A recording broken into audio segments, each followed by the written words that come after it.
Hey there, fellas. I hope the quality is acceptable at least. My computer is not really good at all from the last time I even uploaded a video. The camera is pretty bad as well as the micro. I don't really know if this is going to work, but I'm going to try. I tried to set a tweet cam before, launch it, but no one appeared to be there, and I guess without enough time to say anything is normal, so less time I will try to let you know beforehand for a few hours or whatever. I'm in my kitchen right now, like in my room. I don't really have a real table. We don't really have any furniture in this new apartment, kind of. And before going out for a few hours, I was thinking about breaking down a little bit the NBA draft. I don't really know how long I'm going to talk. I'll try to make it as quick as possible and try to speak fluently. I'm not really sure with the concepts because it could be a kind of problem if most of the viewers don't really understand, but I'll try to explain and do my best. I'm going to start talking about the draft kind of a little bit wildly, not really focusing on any team so far, and then trying to break down my current mock. I tend to not do any potential trades when I write down a mock. It's kind of complicated to think how anybody will move in the draft night. There are always many surprising moves. But what I do is try to be the general manager for each and every team at the time that they pick, and then I try to go with my big board and focus on draft needs, but trying to go with the best player available always. So that's kind of my line. That's what I try to do when I create a mock.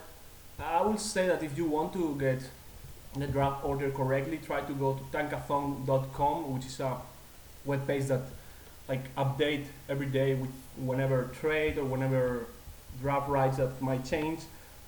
Of course, we are kind of limited yet because the lottery hasn't been there, hasn't taken place yet. So we don't really know which the outcome of the draft is going to be just yet, but we can still theorize a little bit. So I'm going to and start with it. In the current standings, you have Minnesota first. The Knicks were there for a few months, but then they decided to win a random game and get the gave up the lead to the Timberwolves, which is some dumb stuff, but it's just wherever it is. But still, like in the last few years, I don't really recall when was the last time that the first team or the one with the highest percentage got the first pick as well. So we don't really know how it's going to be. I have Minnesota picking Jalil Okafor, the center from Duke, with the first draft pick overall right now. A lot of people will disagree with me because of the current hype going on with Karl Anthony Towns Jr., who is a prospect I kind of like. It's a guy really versatile offensively, and I actually kind of like him more for Minnesota for in the offensive side of the ball. Like a lot of people will not understand that point, and I try to explain myself when I talk about this. But like Towns was kind of covering a Kentucky system with really long players, and in a basketball style in NCAA where being big and strong and long is really important, and you can underwhelm physically a lot of opponents and smaller teams. So I don't really take that much into consideration his defensive stats. He also played barely 20 minutes per game, in contrast to Okafor that had to like hold himself and hold his team for a long time, and he has to take care of he had to take care of his faults also because Duke barely played 6-7 men deep with not really any other capable big men behind Okafor. So it's just a little bit tricky to think about that, and you have to kind of project tools more than current production. And when you see Okafor has a really strong lower body that is really important and really difficult to get with training because you can't hold yourself defensively with centers. A lot of people bring up the Al Jefferson comps, even Brook Lopez, but it's not really similar at all because you can see with Okafor in the offensive end that he has nimble and fast feet. He can move. The fact that he doesn't really defend now, or he doesn't cover well in the pick and roll, I don't really think he has been asked to do that much by his coaching staff. They kind of try to reserve him defensively, and also with a big body like his conditioning is capital for his development. And he had some small minor injuries during the season that kind of hold him back defensively. But in the tournament, still, we saw him really playing great defense in the last 3 games. He did a reasonable good job against Wisconsin also, even if he had to cover a guy like Kaminsky that doesn't really suit him, and it's a guy he's not going to be covering in the NBA at all. He's not the guy that's going to go to the perimeter or switch with guards. It's not his role.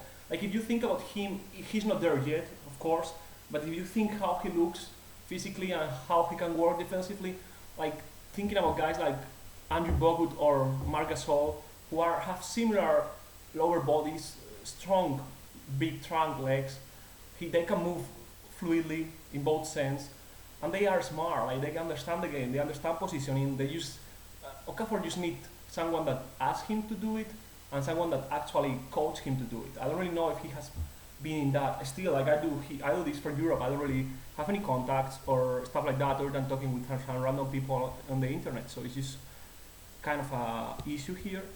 And when I say that I like him more defensively for Minnesota because of that, it's because I think he has a better defensive potential than Towns, both offensively also.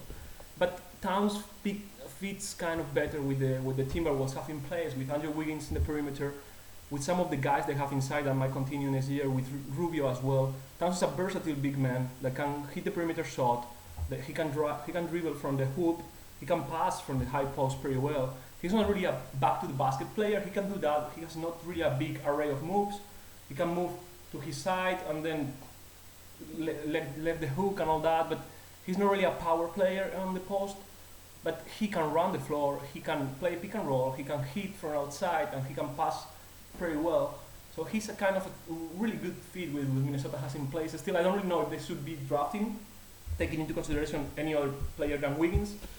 But I would like, this is just me, that Minnesota ends up with second or the third selection out of the lottery, and then they can pick up Towns more comfortably than if you have the first pick, because passing on Okafor is something I will not really be comfortable doing when the time takes. By the way, I'm not using any notes today. It's just off the top of my head, or my thoughts kind of on the issue. I don't really know if this is being recorded or recording properly. I hope the micro holds itself and everyone is going to listen to it when I upload it, but we'll see, no? After that, we have the Knicks with the second pick. A lot of people would think that this is a crazy thing not to pick Towns either in the first or the second pick. I don't really think so. Like out of the unanimous top 4, I think Towns is the one with the lowest potential. I like him as a complementary big man. Like you could say a mix. He's similar physically to Andrew Bynum. He's top heavy with a big, huge chest and not really such a strong legs. That's going to be a problem. He's not the fluidest athlete out there. And I think his offensive game looks kind of similar to Al Horford, Pau Gasol. He's kind of that type of mixed big that can participate in different settings and all that. And still, I don't really think he has improved so much under Calipari, other than mental toughness and trying to improve physically and all that. But he potentially can get even higher than that, but I won't bet on it because I have injury concerns with his body. So I personally have the 2 guards ahead of him, and I had Justice Winslow for a while also ahead of him, but Towns really improved in the second part of the season, his offensive game. Like he was much more fluid in the post, and he was hitting shots much more comfortably. So, like even fadeaways and some tough game winning shots. So I kind of bump him up a little bit, but still I have him slotted as the 4th best player in my board. So with the Knicks, they really need about everything other than maybe a small forward in case of if Carmelo doesn't really sustain any serious injuries in the future. So I'm going to go Moody Eye, just in case, because like a lot of people will think that Russell fits better, and probably is the case, just because Carmelo needs a lot of usage with the ball, and Russell is a better shooter. But people are kind of picturing Russell as a spot-up shot shooter, or just like running through screens. He's more of a ball handler. Like, yeah, he played along Shannon Scott, who is kind of a pure point in Ohio State. But by the end of the season, he was handling the ball most of the time. He was acting as a de facto point guard kind of. So it's kind of tricky. It's tricky to project Mudiay, Money, like a lot of people call him, because of his playing in China has been inconsistent and it's difficult to gauge how he projects being. Therefore, like the guard play in China is really weak. Like the Chinese national team always bails off in the Olympics just because that. Like I don't think they're, I don't know, like the government or whoever takes care of these basketball issues or the national team. I don't really think they care that much about preparing guards physically. Like I think they just fixate with tall, long people and they let out past the most important part of the game now, this speed kind of. So I will go with Mudia if I were the Knicks, just because he has the highest upside out of him and Russell.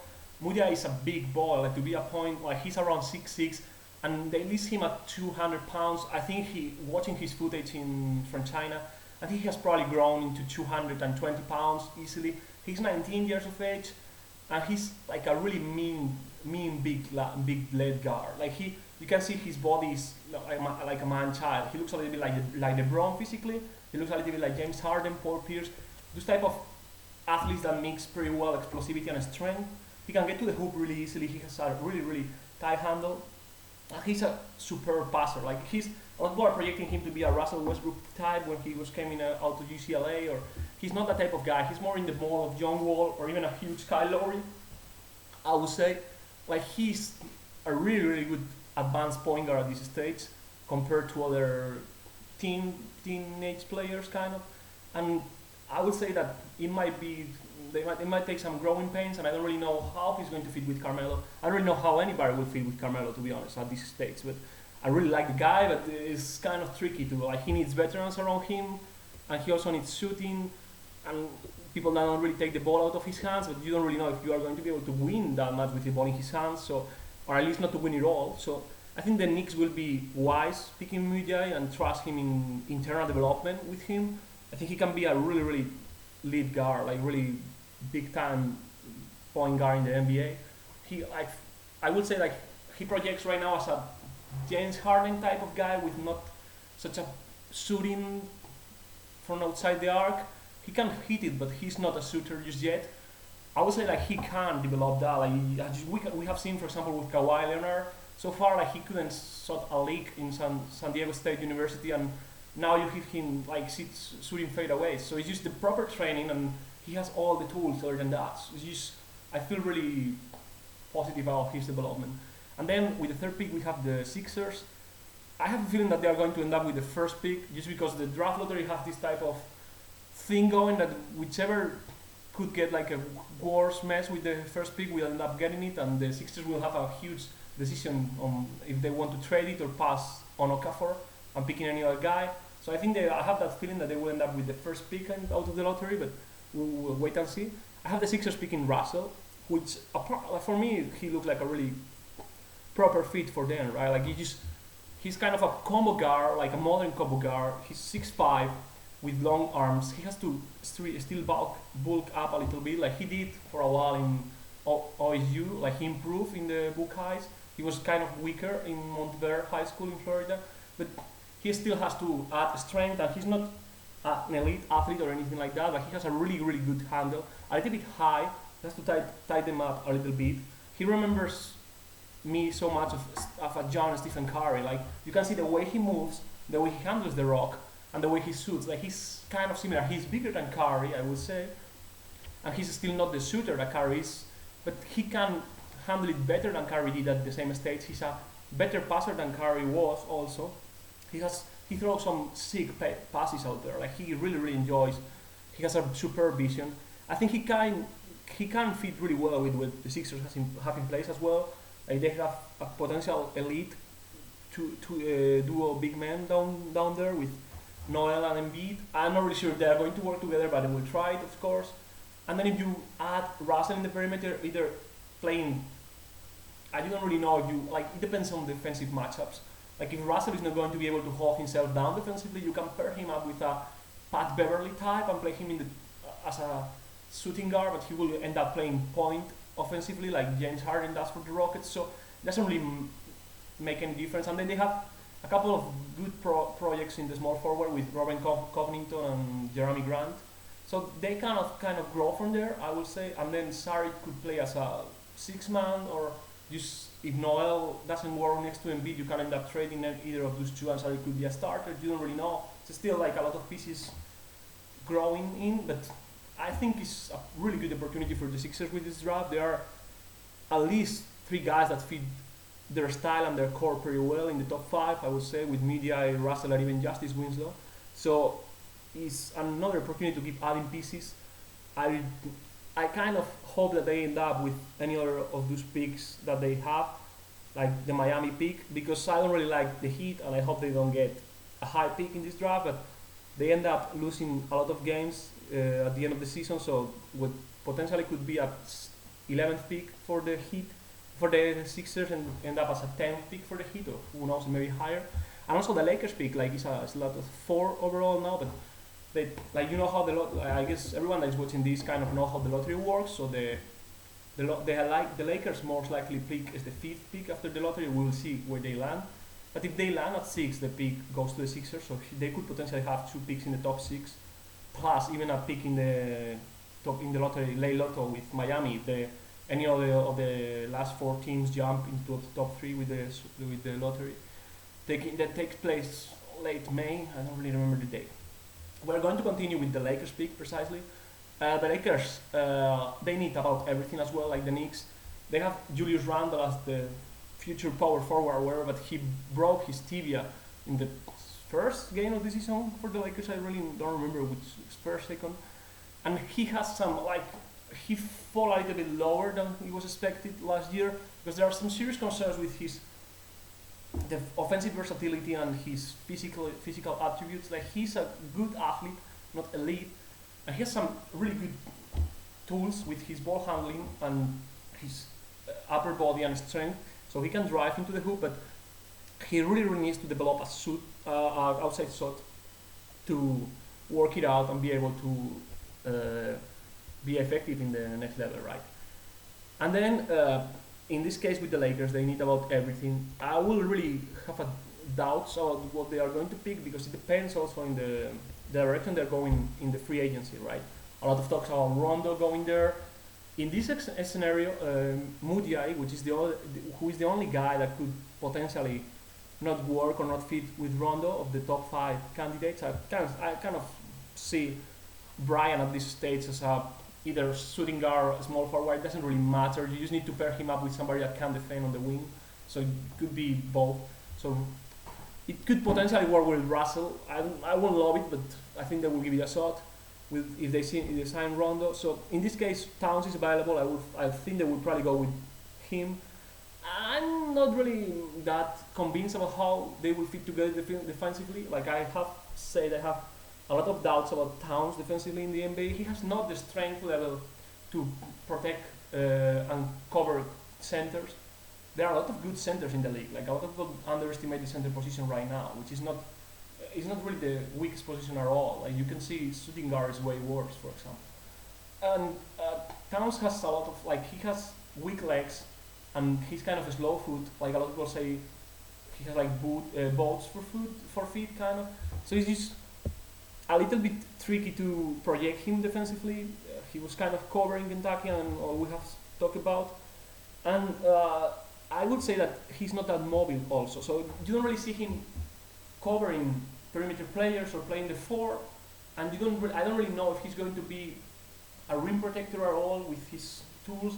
So he kind of protects, for me, like, he kind of projects to be like a Pau Gasol type of big on both sides.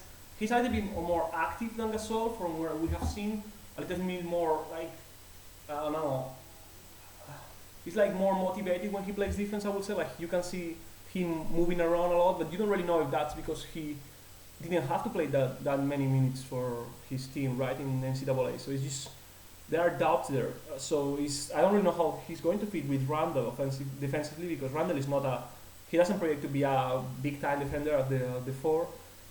But at least I think he will really fit offensively with Randle. Like, Towns is a really superb passer from the high post. He has a nice stroke. He doesn't really have, or has improved it, having like a range from 3, but he can hit shots from, I don't know, like 15 feet. He's not really there yet, but he can improve with his range. So I think with Randall driving to the hoop and Towns leaving him space, or Towns being inside or high post and passing down to Randall, like that pairing can work pretty well for the Lakers going forward. So it's kind of a no-brainer for them. And when we continue with the draft, we have Orlando at 5.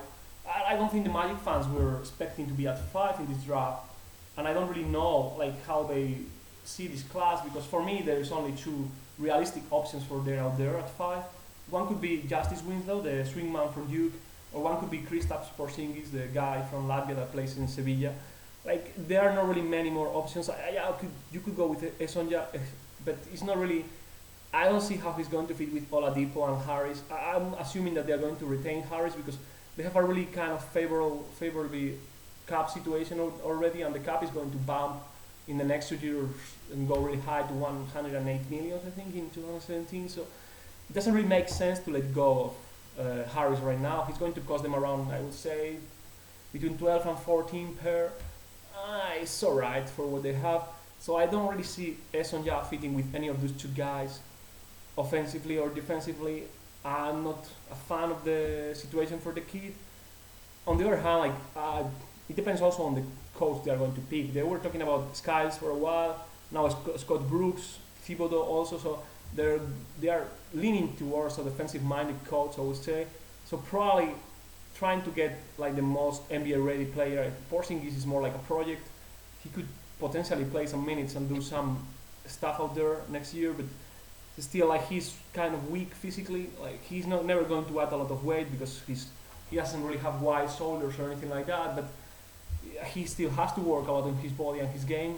He has like concerns on his like a lot of concern with his motor. Like he doesn't really play as hard as he can sometimes. He has a really nice stroke and he's really big, so you can see him potentially working out together with what they have down there with Vucevic, Harris, even Aaron Gordon. They are really different type of bigs, kind of. You don't really know what's the plan with Aaron Gordon yet, if they're going to play him at the 3 or the 4. It's kind of difficult to project, but for me, Gordon is more of a 4th. He doesn't really have the strength to bang down low, but I don't really see him covering the perimeter night in, night out, every day, playing the 3 in this league. It's a really difficult position to play against a lot of elite players. A lot of elite players are tweeners out there.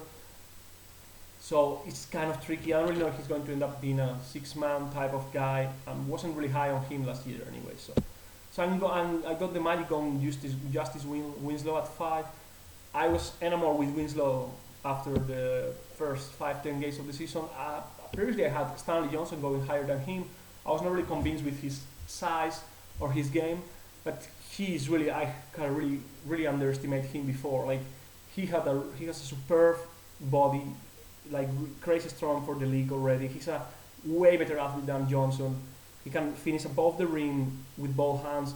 He's really crafty with the ball. He can pass. He can create out of the pick and roll. Like he's a terror on the open court. Like if you have space for him, when he played at the 4 with Duke and they changed the lineup, he was creating so many mismatches for them and winning them ball games all down to the title. So it's kind of a no-brainer for me for the Magic in the situation they are in. That it's true that the fit is a little bit difficult offensively if they are going to have kind of problems with their shooting, but I think they can just find another shooter in the free agency and just clock him in some lineups coming from the bench, or even bring Winslow from the bench in the first year and try to play defense and run the floor. It's kind of what suits better that team. And also Vucevic is a capable shooter. Harris can shoot it. Oladipo should improve his shooting and continue working with that. So I can really see Winslow fitting in right there. A lot of people are enamored with Kawhi Leonard right now, and Winslow as a freshman has proved so much more than Kawhi. And their games are similar. Like Winslow is not as freakishly long as Leonard is. He doesn't have like the huge hands or the crazy long arms. He has like 6'10" wingspan, I think, and he's around 6'7" in shoes. And he's going to play with shoes, so it's what it is. But he's way stronger than Leonard was at the same stage, and he's way better as a player. Like he was hitting 41% of threes this year, and Leonard couldn't shot a lick in San Diego State. So he's a similar offensive player right now. Like he lives from his motor and F4 plays. He takes rebounds. He just plays in the open court. He does it easy. Like he doesn't really force the issue. He's not going to. You are not going to see him like a bull in a Chinese shop, just going against a whole defense by himself. He's a cerebral player with elite tools, so you can really kind of see him going and being successful on the next level. He's like kind of like that. Like it's more like his game is similar to Kawhi's, but his body is more similar to Iguodala. Like that's how I would compare him in terms of prospects. Next, we have the Kings that will, in my mind, they would love to be at 5 or get a hold of Winslow because he's the perfect guy for them. In many mocks before, I had Winslow going at 6 to the Kings and Porzingis going at 5 to the Magic. But like I changed my mind because Winslow had such an epic second part of the season and he was showing so much of his potential. I underestimate him again and again and he was just proving me wrong all over. So it's just you can't negate him anymore. It's just, you have to go with him as high as number 5 in this year draft. So I have the Kings picking Porzingis at 6. It's not really the perfect scenario for them. They need somebody that can contribute right away. They are not that far from competing for the playoffs. Like they just need stability and a few signings. Like they need probably more depth at the point guard position. They need some defenders inside and a little bit of veteran leadership. Like Cousins is a little bit of a headache sometimes, and Rudy Gay is the type of player that kind of go by himself. At least he's really good and really talented, but he strikes me not as a leader kind of, you would say. Like Joe Johnson, for example, you can see similarities with him. Like he's just a type of player that just go out there, plays his game, and go home. Kind of after the game, he doesn't really engage into being like a leader. So you need somebody there. And I think Gay offensive game fits better at the 4 right now. He posts up a lot. Like he's inside the paint all the time, and he's really big and strong, and he can get his own against a lot of players. So he could be potentially great there. And I think Winslow could be great for them in the perimeter because they badly need a defender, and Winslow is terrific in that. He's really, really good as a stopper and as a team defender. Like they were playing him like a hockey player in the last games for Duke, just covering the whole game, the whole court all over. So I have the Kings picking Porzingis because it's the best project right there. Like Esonja could be in the conversation, I can understand that. Oubre could be in the conversation, but they are more difficult to fit with what they have in place. I can see potentially a trade also there. I think Porzingis, if he develops correctly, he fits right in with what they need. They don't really need a stronger rebounder. I don't think Porzingis is ever going to be that. Cousins has improved tremendously in the defensive side of the ball this season. Like he has hold himself down and hold the team defense down, something that he didn't do before. At least I haven't seen him doing that. And he's playing big every game. Like he's not setting for perimeter jumpers or just like he's mixing up in the paint and just like ringing out, night out, night in. He still has some mental blackouts and all that, but he performs. So they just need four that potentially could end up being an elite shot blocker, like covering ground. Porzingis is huge, really long player, and he can really move fast around the court, and he has good instincts as a shot blocker. Like he can cover the line, and he's a good three-point shooter. He's a good shooter with a good form, and potentially great if he continues working because he has such a long body and he can just shoot over anybody. So you can see the pair with him at the 4 and hitting from outside and defensively covering the ground that Cousins is not going to be able to cover sometimes. But still, like I don't really know if the Kings are going to go for the right decision. That could be just that or trading up for Winslow, or even waiting for Winslow to fall. He might, but I just have a feeling that they're going to end up making a mistake again. It's just where it seems to be the case right now. A lot of people think they're going to pick up Willie Cauley-Stein, which would be a huge mistake picking up him so early in the draft. He belongs more in the, 15 to 25 range in my mind. And I could have seen Pete D'Alessandro with Vivek and all the crew before doing that. After seeing the video from last year's draft when they were deciding on a Stauskas or Payton, it was hilarious. Like they couldn't really make up their mind, and this was Vivek kind of convincing everybody of, you have to go with my guy. So, but with Blade now there and all that, I don't really see him passing on people that skilled because this draft is kind of top heavy. Like he has lost some depth with some returning players in the last days, but this has a strong first half of the draft. So there are many good options for the Kings. So I will just not panic and try to move my assets patiently going forward. But I don't really know if they're going to do that. So I'm not. Again, I'm doing this trying to be the general manager of every and each team at the time they pick, and checking my board and what I will do if I were them. So trying not to take it so seriously because I'm not. I don't have any contacts in the media or anything like that. So you can go and check Chat 4 for that. He's terrific sometimes. And then you have Denver that are like in the middle of the top 10 kind of situation. They have some guys that they could potentially trade, so it's difficult to project. I won't call them crazy if they pick Tyus Jones with this pick, especially if they are going to trade Lawson for another pick in the week before the draft. Could be possible actually. We will see about that. But right now I have them picking up Mario, you know, the guy from Croatia and playing for Barcelona right now. It's kind of the easiest pick on this draft right now for me. Like Esonja for me is more like a 3 right now, but he could potentially play the 2 also. They have Gallinari there, but he's kind of down athletically after all these injuries, so he's probably going to slide to the 4 spot more often than before. And then they have Wilson Chandler, who has a really bargain contract and has only 1 year left. They have a team option on him that they will execute, I guess. But they are potentially going to trade him, I will say, like they did with Musgrove. I really think they can net a first for him mid-season. They will just play him out and try to get the most they can for him. That's what I will do, and I think it's probably the scenario for them. So Esonja can just fit in right there at the 3 with Chandler gone, or even at the 2. The Nuggets don't really have a project there. They drafted Gary Harris last year, but he's looking more like a backup complementary player. Like he can play some D, he can hit perimeter shots. It's more like a 3-and-D prospect. He's similar to Randy Foy that they have now there playing the 2 more often.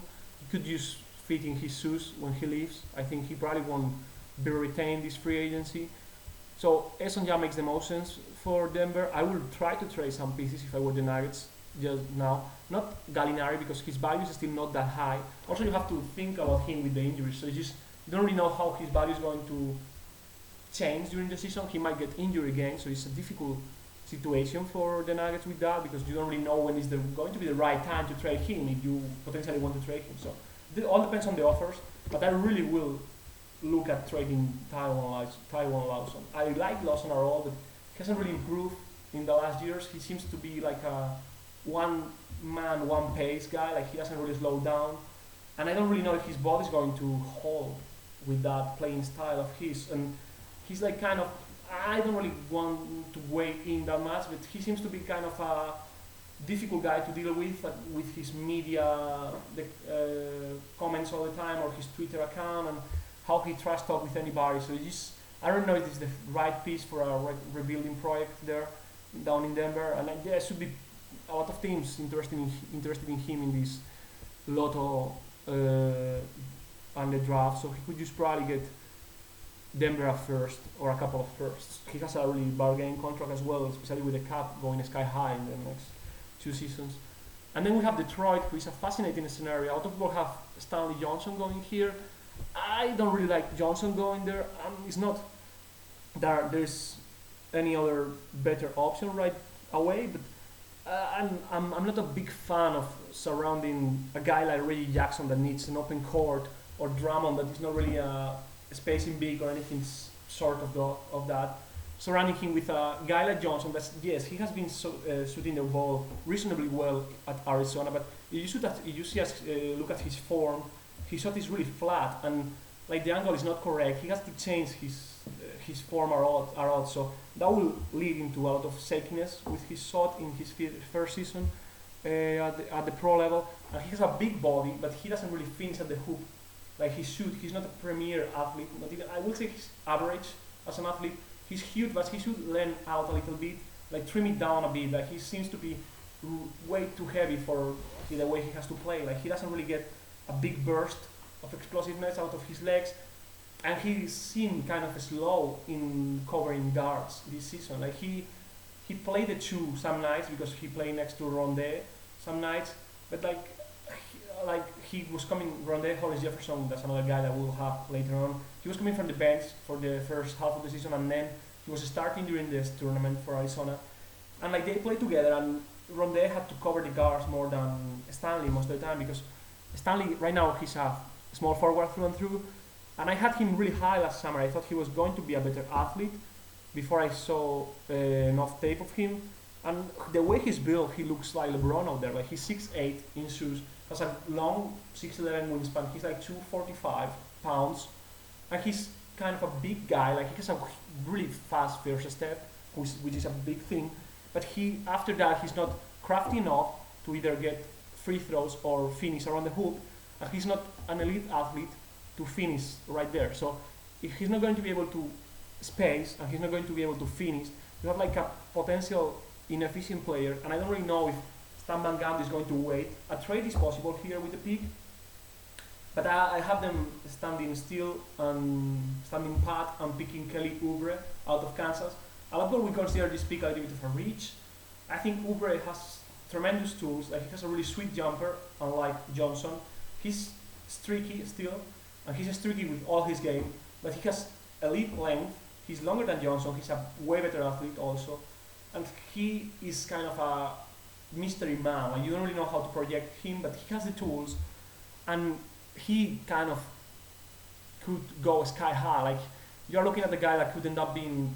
I don't really know if he's going to develop the enough ball skills, but that's difficult to project as well. We thought that Wiggins was not going to, and he was showing much more this year than we thought. So it's still up in the air. But I would say Oubre has the potential to be like the Paul George of this class, even if I don't like making that assumption. But I think Oubre could go and be at least as his floor an Trevor Ariza type, even a Gerald Green type. Like he's not exactly those guys, but he could potentially be similar to that, at least if he sticks the right way from Stan, right? Like the way to play. Like he needs a lot of watching a lot of tape and training through the basics a lot. But he has a lot of tools. Like he has a 7'2" wingspan, and he's a way better athlete than Johnson. He doesn't have his frame. On the other hand, like still, I don't really know how much his frame is helping Stanley either. I think his frame is more like holding him down than helping him. Like he doesn't really use his frames much more defensively, or he hasn't in the NCAA. You don't really see those many strong, big, small forwards. A lot of people play with guys that are 6'4" at small forward, and then you have him like not really being able to finish or like gain advantage of him big when he drives in. So I'm more combined with Kelly Oubre for Detroit. Esonja will be terrific for them. I think it's the perfect fit there because the down look or the downside with Oubre is that he's not really a high IQ guy. You can see him how he plays. Like he's really streaky and how he moves. He doesn't really get it just yet. And Detroit has potential a lot of not really smart guys out there. Like Drummond is not really that a guy that reads situations that well. You have Reggie Jackson that is still learning kind of to be a starter. He was both great and awful during his career so far. And then you have KCP that is, I always thought of him about like being a dumb guy offensively. So it's kind of difficult to pair a lot of guys like that up together, but it's worth a gamble for Detroit that they need to try to swing for the fences with this pick because they were not going to get, in my scenario, with Esonja not falling any of the top 7 prospects. So you just have to go with wherever you think is better. After that, we have Charlotte. Charlotte is, I just checked the clock. I think I'm going to go only through the lottery in this video. It's a little bit late for me to go more than that, so I'm going to do the last 5 picks, and try to upload that now, and just I have to go out later. So it's an awful rainy day, but it's mandatory today. So, and we have Charlotte sitting at 9 overall. They will love this position. Like they would love to have a wing with an outside shooting ability there. I have them all gone. I don't really like Stanley for them with Kid Gilchrist developing as a small forward. You could go with Devin Booker out of Kentucky, but I think he's a reach this high. I will probably try to trade down if I were them. I think there are potentially scenarios with Atlanta, OKC, Utah, even Indiana that are good for them. But if I sit there, I will pick Tyus Jones. It's true that they don't really need a point. But Kemba Walker is far from perfect, and he had some injury issues this year. They really need a guy that can drive them when Kemba is out. I don't know if Mo Williams is going to continue there. He has been terrific for them, but he's more of a 1 year patch situation than a final solution. Brian Roberts is just average as a backup guard.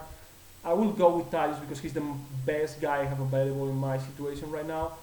A lot of people will disagree with that. I like Tyus a lot. Like he was the I think he was the most efficient, both most efficient scorer and most efficient player of his the AAU circuit last year. That's insane. Like he was crazy. Like you don't really see those guys in these AAU circuits. Like as you can think of it, is like high school all star roots teams or wherever. So it's just similar to the D League play. Like it's not quality basketball out there. And Tyus was posting a ridiculous assist to turnover radio, and you have seen him through the season with you. He has not really shown his game that much because he was playing with another point in Quinn Cook. Like he was acting as a de facto shooting guard Cook, but he still like they play a lot through Okafor during the season. Tyus came up big for them in the tournament. He's an elite passer, like a savant type of passer that people will think is crazy, but I think he was one of the best passing players I've seen in high school, like well ahead any others. I think the guy is going to be tremendous. People are downplaying him out of his size due to his athleticism overall. Also, I don't think it's that big of an issue to be honest. Like he's 6'1" in shoes, he has like a 6'5", 6'6" wingspan.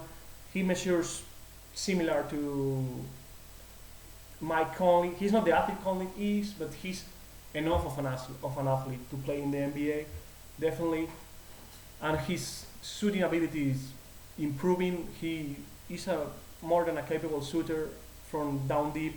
He's going to end up being I don't know if an all-star point, but I think he's going to be near an all-star point. Like people that compare him to DJ Augustin, Trey Burke, they don't really know. There's a big difference. Tyler Ennis, like it's a big difference between those guys. Like Tyus is a creator. Like he's a really not Tyler the creator, but it's Tyus the creator here.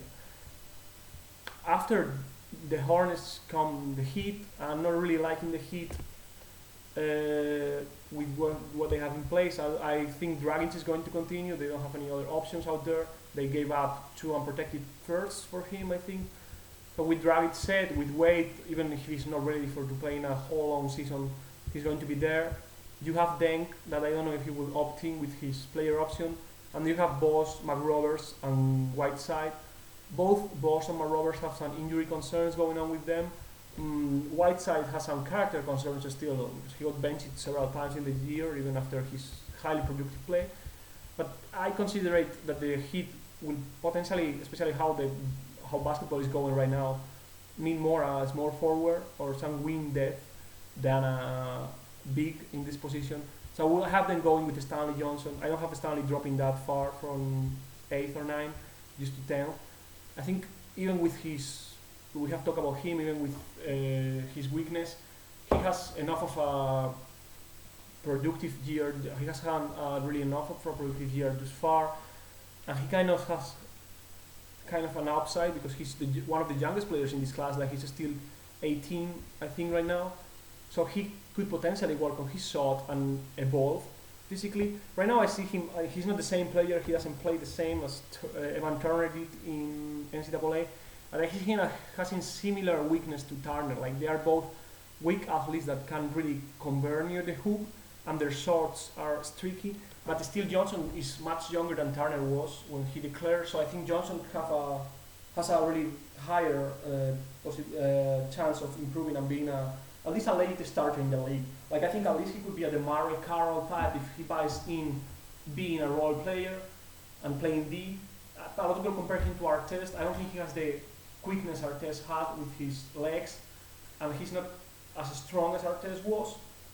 But I think that could be a poor man Artest, the DeMarre Carroll type, those type of players, and that could be a potential bargain down the road for the Heat, especially if Luol Deng ends up leaving. So there you go with that. And then we have the last 4 picks. I have been doubting a lot with this because I had Chris Dunn as a guy ranked in the lottery before he decided to return to Providence College. So now I had to put another guy in that I don't really have with a lottery rate, and that guy is Devin Booker out of Kentucky. I had him as slotted as the 15th pick to Atlanta before. Now I have him going 12 to Utah. But before going to Indiana, we have Cameron Payne, a fast racer out of Murray State. A lot of people will only know the university because of Isaiah Canaan, that is now playing for the Sixers. He played for the Rockets before. He was drafted in the second round a couple of years ago. Payne is another type of guard. He's bigger than Canaan. He's around 6'3", 6'4". He's a really good shooter, a really good playmaker also. Like, he looks similar in a way to Maurice Williams with the way he plays. He looks a little bit like Kyrie or Damian Lillard with his ability to score efficiently. He's still a little bit of an outside pick. Like, you don't really know where you are getting because he played not that strong competition, but his numbers are tremendous. He's a good ball handler. He could be a fast riser like Elfrid Payton was last year. I think the Pacers can use a scoring guard. He potentially could play next to George Hill from the bench because Hill is big enough to guard a lot of shooting guards in this league. And I don't know if the Pacers are going to get back Rodney Stuckey, who was their scoring guard this year, kind of, with all the injuries that they had. So if they are losing Stuckey, Spain, who is a different player, he's not a driver, and he's not a guy that's going to go in all the time, but he's a way better shooter than Stuckey. I think it could be a potentially good six-man for the Pacers. They could go in another direction. I don't really know what's going to happen with Hibbert or West.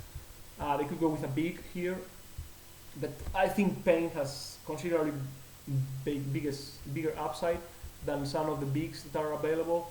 I have my doubts with all of the bigs in this class, as you can see, and also I think potentially the Pacers, Larry Bird was talking about that, the Pacers are going to play faster next season. I think they are going to try that for sure, and I think Payne could help them doing that. They play a lot of transition ball in Murray State. He's a really good player when the court is open for him. He can pass the ball very well in those situations. So I think it could work in the future, and it's a good fit for them. Then I have Utah, with, like I said, picking up Booker. I think Utah is in a tricky situation here because supposedly they have Tomic coming in from Barca next year. I'm not so sure about that. I don't know if it's going to happen. They have the enough cap space to offer Tomic around 5-6 million a year, even more, if they choose to. I think Tomic could be a potential good six-man for them and play. He's not going to play so much along Gobert, but he can play next to Favors, he can play next to Booker, he can play from the bench.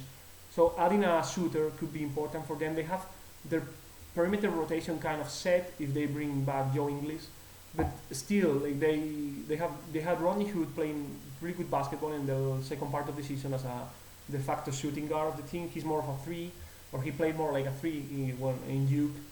And then you have Exum playing the point, which I'm not really sure about, and then Trey Burke playing backup point from the perimeter, and then Alec Burks coming from a difficult injury, and then potentially Joe Ingles or Elijah Millsap. They could use a shooter there. I think it's a high pick for them to pick up Booker, but I think it's a good fit for them as well, and I think they are continuing growing up as a winning team.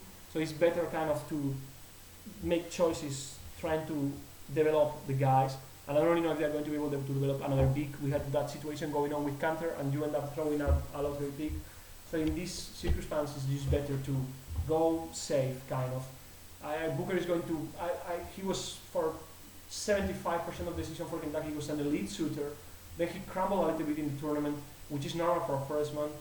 He's not that long, but he's big. He's around 6'6". A lot of people have compared him to Klay Thompson. He's not as big or long as Klay is, not as quick as an athlete also, but I think he could potentially be a longer, taller JJ Redick, a similar guy to Korver, of course, if he continues working on his game, but he has a really, really sweet stroke and he can hit it from everywhere, so there's a potential deep, like adding a depth for the roster and suit that is always a good thing going when you have a front court like the Jazz have with use Favors and Gobert as starters, so could be there. I think Kaminsky could be potentially a good option if they are not bringing in Tomic.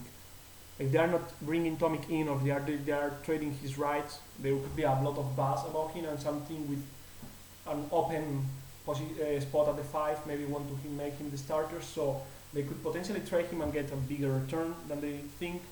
So if they are trading him or use not really bringing him now.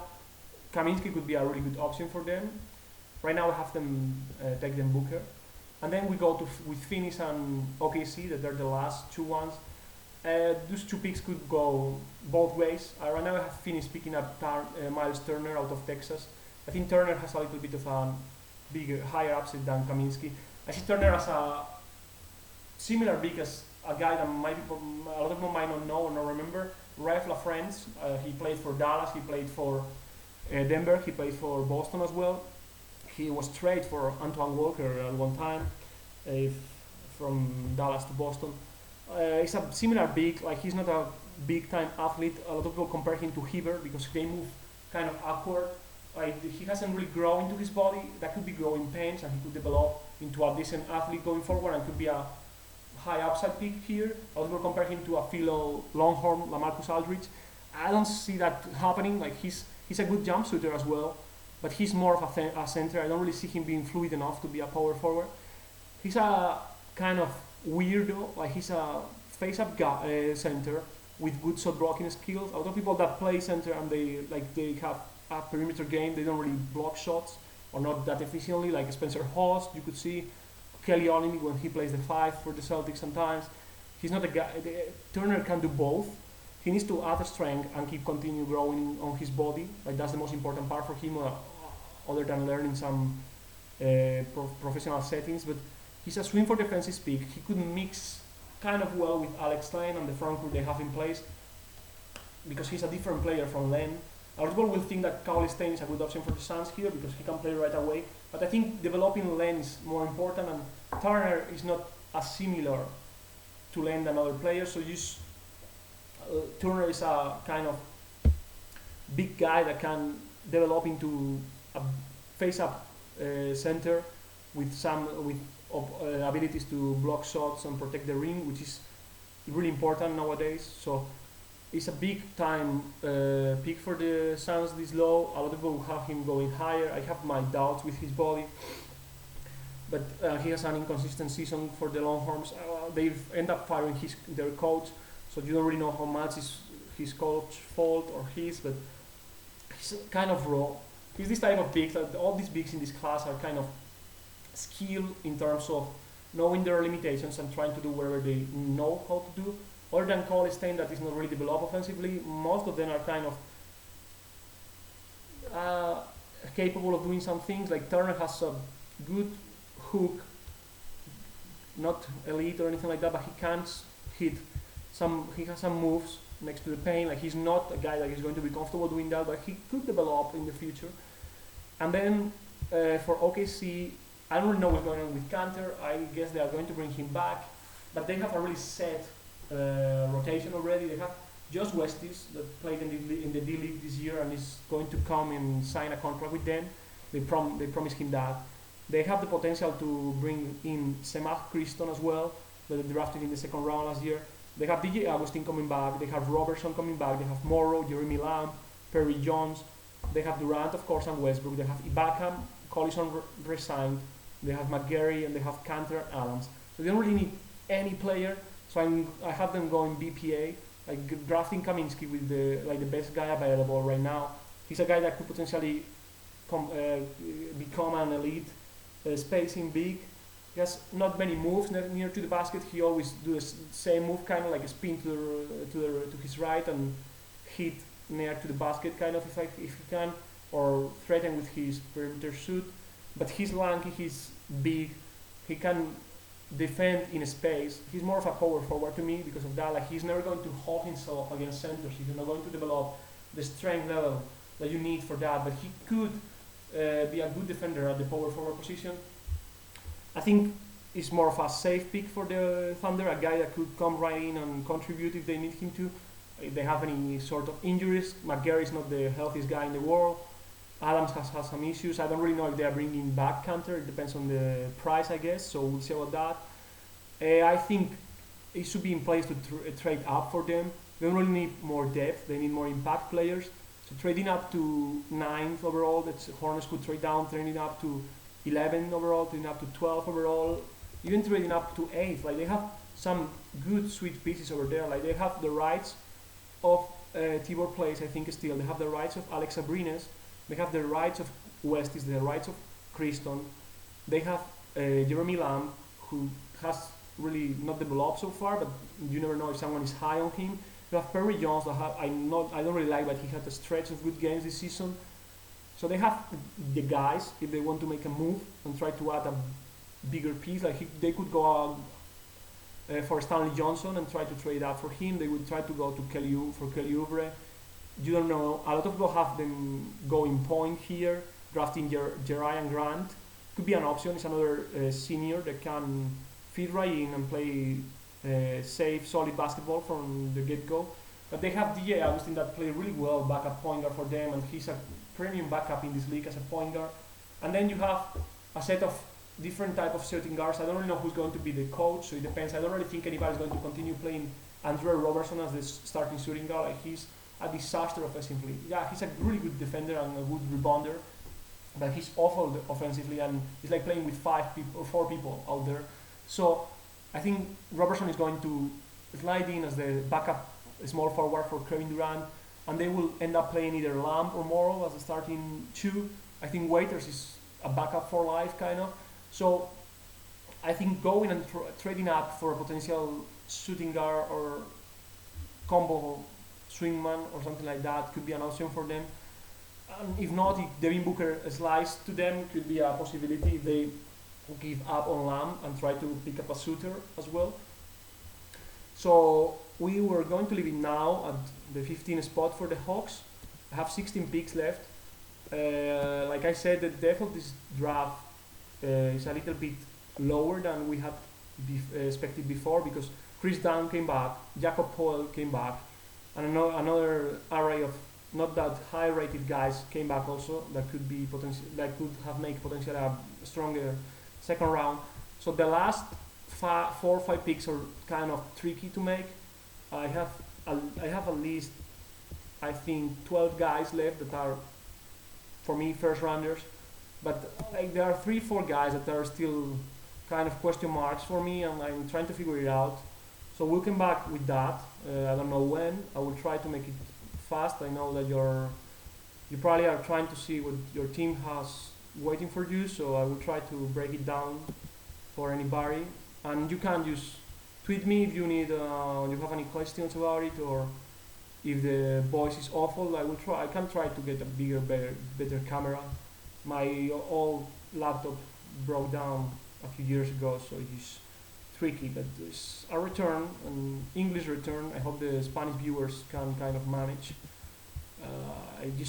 My English is kind of shitty these days because I've been studying Swedish hard these last 5 months, so it's kind of tricky to keep up with the English when you are trying to speak Swedish every day, but there you have it. So see you soon, and bye bye.